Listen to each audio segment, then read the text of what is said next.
Hello and welcome to Tête-à-Tête France 24's flagship interview show. Our guest today is the President of Rwanda, Paul Kagame. Mr. President, thank you very much for being our guest. You're welcome. In a recent interview, the President, Felix Tshisekedi, said, quote, "What's happening in eastern DRC is a genocide 10 times worse than the one in Rwanda in 1994. And he points the figure at you and say you deserve much more than the International Criminal Court." What is your response? Well, you can't be responding to everything and everybody says, whether it is an exaggeration or fabrication or people running away from their own problems and blaming others, which this case seems to be. So, using the word genocide is not by accident, probably, no? Well, I wouldn't come to that and just leave behind defining the problem, that actually is taking place. Eastern Congo problems should be understood even by the person who leads that country. He does seem to have a selective memory of what to call what is happening there, because in Rwanda, we have 100,000 refugees, 100,000, and they keep coming. And some of them, or most of them, have been there for over 20 years, and they are associated with this problem. And these people, they've lost their property, their land, their own relatives and friends have been killed in Eastern Congo because of who they are. You might want to know that the mirror image of what happened in Rwanda in '94 has actually evolved over years in Eastern Congo. The 100,000 people I'm talking about, and actually there are 4 times the same number in Uganda, and I think others have gone to other places. They've been removed from their place, their property, and their lives have been destroyed because they are called Tutsis. So the Tutsis of Congo are supposed to be treated like the Tutsis of Rwanda in '94. And in fact, you see it when you look at the alliances that have even been formed, both on the ground in Eastern Congo and bringing in Burundi, and the pronouncements made by the same person making accusations publicly on the media platforms. With the hate speech and the support for FDLR that killed the same Rwandans in Rwanda. So the way they come together under this leadership in DRC, I mean, to ignore that and you want to call it something else, somewhere else by somebody, I think you have to be missing something in your mind. Meaning he's not rational? Is that what you're implying? Here I'm not even saying he himself. I'm talking about anybody who listens to that and thinks he's even being rational. There is a mediation by Angola for months to try to bring your foreign ministers and eventually you and the President of DRC together. From what we're hearing on both sides, it doesn't seem that this is going to work. Or are you still hoping? I don't know, but for us, we have been very clear. There are processes in our region. There's the Rwanda process in Angola. There has been Nairobi process in Kenya. There have been other efforts to try and help resolve the problem. But nothing's working, right? Yes, but for Rwanda, we have always been present and have contributed as much as we can to make it work. But Congo seems to have other ideas, because East African community deployed forces there to go and help. The next day he expelled them. Then he brings in other groups he selected who he believed were going to fight for him to be able to continue what he's been doing. He brought in SADC forces, then detached Burundi from the East African forces, and there are others. So the whole thing is confused, but it is being confused by the same people who are hearing and complaining about problems. You're still open to meeting him directly, despite all the misgivings you just talked about? I saw him as the one who put conditions. I have never put conditions. When I was invited in Rwanda to have discussions on Eastern Congo and DRC general situation there between them and Rwanda, I was there. Then there were ministerial meetings that were supposed to prepare for when we should meet. You can ask the Angolans, they will tell you, I was ready, I have always been ready. Are you still ready? That's my question. Or do you think it's too late, the trust is lost? I don't think the question matters a lot, because it is just a repetition of what I'm saying that you are making me do. I'm told you I've been always ready. So if I am saying that, and I haven't, if I was not ready, I would tell you I'm not ready, but I haven't told you that. In recent months, the United Nations, but also the United States, France, the European Union have accused Rwanda not only of supporting the M23 group, but of being directly military involved in the DRC. There's just a new report from the group of experts at the UN that says you're more and more present in DRC, the Rwandan armed forces. Well, is this the case? Because you've never accepted this, but clearly we're seeing them accuse you much more directly than previously. Why would Rwanda be in Congo? That question needs to be asked, or is supporting M23 needs to be asked by anyone who wants to understand the problem and even later on deal with it. Because you have to understand what is M23, how did they come about? Rwanda did not create M23. They were created by the international community is saying.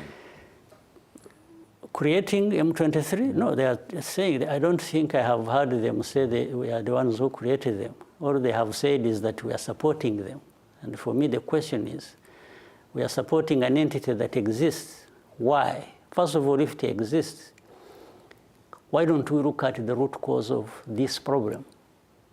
So the international community can also, I mean, just because it is international community, you don't accept everything they say or they question. You just have to go by facts. And this is what we keep raising with them. How do they explain that we have refugees, 100,000 people persecuted in Eastern Congo because of their identity? And now they want to turn them into Rwandan citizens when they are Congolese? And everybody is talking about these accusations? I understand what you're saying, but can you answer that question? Are Rwandan military forces present in DRC for whatever reason? Can you answer my question as well? I'm not obliged to answer your question if you are not ready to answer my question. And this is what I tell the Western countries and others who raise these matters out of context. So I cannot just, you want to turn everything, a very complicated situation and a big problem, into a narrow thing of just accusing Rwanda of presence in Eastern Congo. No, and this is what I'm refusing. Let's not just talk about presence or support of anybody. Let's also talk about the underlying causes that would even make anybody do what they have to do if that is the case. So let me try to phrase this differently. Do you feel that the situation in Eastern Congo is a direct threat to the security of Rwanda, and thereby means that Rwanda will take any measures to defend itself, which could also mean military? We have said that publicly. Right. There's no secret about it. It's a threat in as far as Congo is running away from its problems, of its citizens, whom it deprives of all their rights, and kills them and persecutes them, and there is hate speech. There is actually genocidal ideology operating in Eastern Congo. And this can't be happening on its own. So there is that persecution of these people being called Tutsis, and therefore they must suffer like those in Rwanda in '94 suffered. Then there is the support for FDLR. These are genocidal forces that have been in Congo for now 30 years, actually.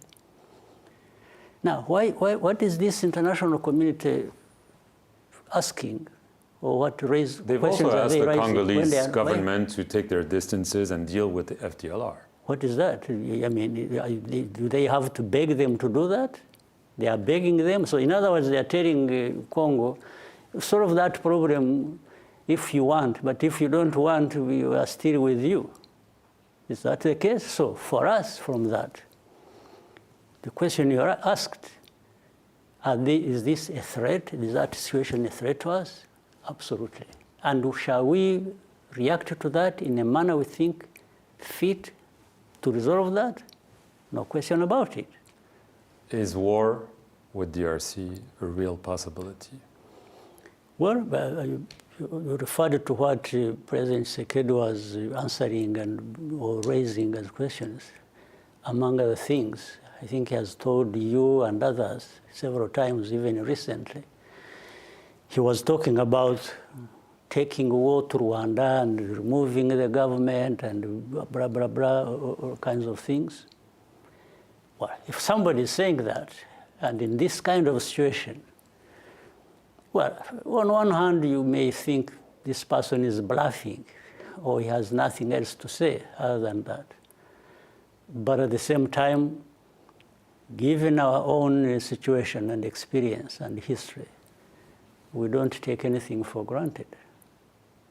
So you're ready to fight if need be?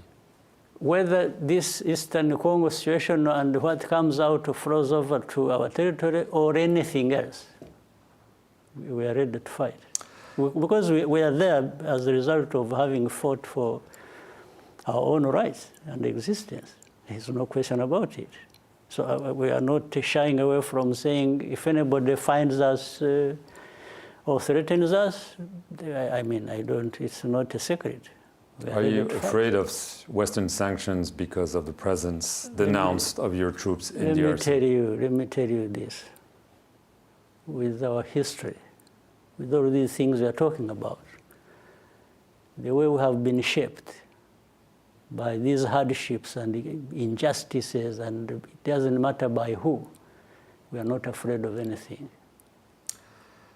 Elections are scheduled on July the 15th. You only have two opponents, no real opposition. Obviously, many observers believe that this will be obviously very easy for you, too easy, because they say there's no real opposition, no real democratic life. Why is Rwanda still a democracy where you have very little opposition after all those years? Is it because of you? For the opposition, there are those that exist, even if you call them few, that's fine. I don't know whether there is a number that one must have. Many were disqualified, you know that. I mean, and there is this notion that it's a controlled election, essentially, not a full-fledged election. Yeah, that's half the story. If they are controlled or whatever, do you understand the process? I think if you are interested in knowing what is happening in Rwanda, you have to understand the process. And our process is no different from other processes anywhere in the world. Right. But being elected with 90 or 95%, do you think it's a healthy thing for Rwanda? Because that's the most likely result. The situations and contexts are different. I don't even mind that somebody is elected by 15% if that is their context. But why should you worry about somebody being elected with 90% if that is their context? Because in the end, it is the context that it decides. There were some reports recently conducted by a series of media organized called Rwanda Classified, which report about a pattern of repression inside Rwanda, outside Rwanda, against those who oppose you.